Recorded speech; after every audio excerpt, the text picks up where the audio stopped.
राहुरी मतदारसंघाचे आमदार शिवाजी भानुदास कर्डिले आणि बारामती मतदारसंघाचे आमदार अजित पवार यांच्या निधनामुळे या विधानसभेच्या दोन्ही जागा म्हणजे राहुरी आणि बारामती या दोन्ही जागा आता रिक्त झाल्या असून त्यासाठी पोटनिवडणूक घेतली जाणार आहे। महत्त्वाचं म्हणजे या पोटनिवडणुकांच्या पार्श्वभूमीवर काँग्रेसने आता महत्त्वाचा निर्णय घेत दोन्ही मतदारसंघात निवडणूक लढवण्याचा निर्धार केलाय, ज्यामुळे काँग्रेसने बिनविरोध निवडणूक फिसकटून लावली असल्याची चर्चा सध्या सुरू आहे।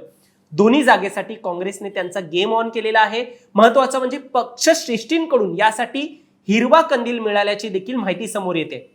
सत्ताधारी पक्षाकडून ही निवडणूक बिनविरोध करण्यासाठी आवाहन केलं जात होतं, मात्र आता काँग्रेस काही ऐकत नाहीये आणि त्यांनी ही निवडणूक लढवायची ठरवलंय। या व्हिडिओच्या माध्यमातून त्यामुळे कुणाचं पारडं आता पुढच्या निवडणुकीत जड होणार आहे हेच आपण जाणून घेणार आहोत। दरम्यान तुम्ही चॅनलवर नवीन आलाय तर लगेच सबस्क्राइब करा प्राईम टाइम महाराष्ट्राला, कारण असे राजकीय घडामोडी आणि घडामोडींमागील राजकारण आम्ही नेहमी तुमच्यासाठी घेऊन येत असतो। माझं नाव ओमकार साळवी आणि या विषयाला आपण सुरुवातीपासून सुरू करूया। तर मंडळी, महाविकास आघाडी म्हणून ही निवडणूक कोणी लढत नसेल तर काँग्रेसने बारामती आणि राहुरीमध्ये निवडणूक लढवण्याची तयारी दाखवली आहे। त्यासाठी त्यांना दिल्लीतील वरिष्ठांकडून हिरवा कंदील मिळाल्याची देखील माहिती आहे। काँग्रेसचे विधिमंडळ नेते विजय वडेट्टीवार यांनी काही दिवसांपूर्वी शरद पवारांची राष्ट्रवादी बारामतीमध्ये निवडणूक लढवणार नसेल तर आम्ही ही निवडणूक लढू असं सांगितलं होतं। राष्ट्रीय समाज पक्षाचे महादेव जानकर आणि काँग्रेसचे नेत्यांची एक भेट झाली आणि ते येथे निवडणूक लढण्यास तयार असल्याचं सांगितलं गेलं। राहुरीमध्ये माजी आमदार प्राजक्त तनपुरे हे निवडणूक लढवण्यास इच्छुक आहेत, मात्र त्याबाबत निर्णय शरद पवार पक्ष घेणार असल्याची माहिती शशिकांत शिंदे यांनी एक सांगितलेली आहे, तशी माहिती दिलेली आहे।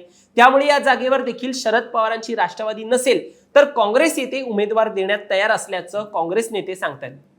आमदार प्राजक्त तनपुरे यांनी शरद पवारांचा पक्ष सोडल्यात जमा केला होता।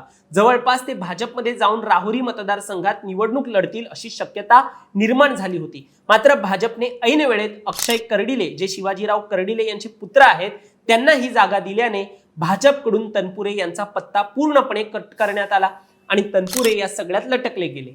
आता ते अपक्ष लढतायत की राष्ट्रवादीत जाऊन लढतायत की काँग्रेस आता लढण्यासाठी तयार झाल्याने त्यांच्या पक्षात जाऊन लढतायत, हे सगळं या पोटनिवडणुकी दरम्यान पाहणं महत्त्वाचं ठरणार आहे। महत्त्वाचं म्हणजे काँग्रेसला दोन पक्षांची साथ या निवडणुकीत हवी होती आणि काँग्रेस लढणार असेल तर त्यांना आणखी दोन पक्षांची साथ मिळण्याची शक्यता निर्माण झाली।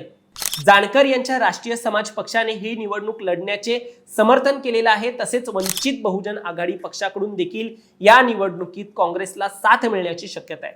पण मंडळी, दोन्ही जागेवर म्हणजे बारामती आणि राहुरीमध्ये कुणाचा पारडं जड आहे यावर जेव्हा आपण विचार करतो तर हे स्पष्ट आहे, बारामतीत अजितदादांच्या निधनानंतर सुनेत्राताई यांना जनाधार मिळणार आहे। विरोधातला राष्ट्रवादी शरद पवार पक्ष हा एक पवार कुटुंब म्हणून शरद पवार स्वतः बारामतीत तरी सुनेत्रा पवार यांच्या मागे उभे राहतील, त्यामुळे येथे सुनेत्रा पवार यांचं जिंकणं स्पष्ट आहे।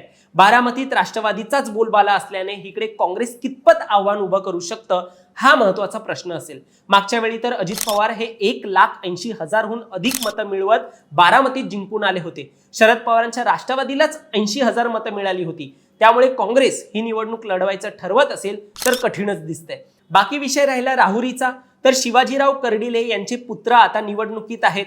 अक्षय कर्डिले यांना देखील वडिलांच्या निधनामुळे सहानुभूती मिळू शकते। मागच्या वेळी 35,000 मतांनी शरद पवार यांच्या पक्षाचा कर्डिले यांनी पराभव केला होता। कर्डिले हे भाजपमधून विजयी झाले होते आणि विरोधात देखील तनपुरेच होते जे शरद पवार यांच्या पक्षात होते। यावेळी तनपुरे पुन्हा निवडणूक लढवू पाहू इच्छित आहे, पण जनाधार जर सहानुभूतीच्या बाजूने गेला तर पुन्हा कर्डिले यांचे पुत्र विजयी होऊ शकतील आणि परत शरद पवार यांच्या पक्षातून यावेळी तनपुरे यांना तिकीट मिळतंय का हा प्रश्न आहे, कारण त्यांनी स्थानिक पातळीवर राष्ट्रवादी सोडल्याचं जवळपास निश्चित केलं होतं। मग अशातच राष्ट्रवादीची मतं त्यांना मिळतील का हे आपल्याला पाहावं लागेल। त्यामुळे इकडे देखील काँग्रेस जरी निवडणूक लढवण्याचा निर्णय घेत असेल तर भाजपचंच पारडं जड आहे। तरी देखील तुम्हाला यावर काय वाटतं? तुमचं मत देखील आम्हाला कमेंटमध्ये सांगा आणि असेच राजकीय घडामोडी पाहण्यासाठी सबस्क्राइब करा प्राईम टाइम महाराष्ट्राला। धन्यवाद।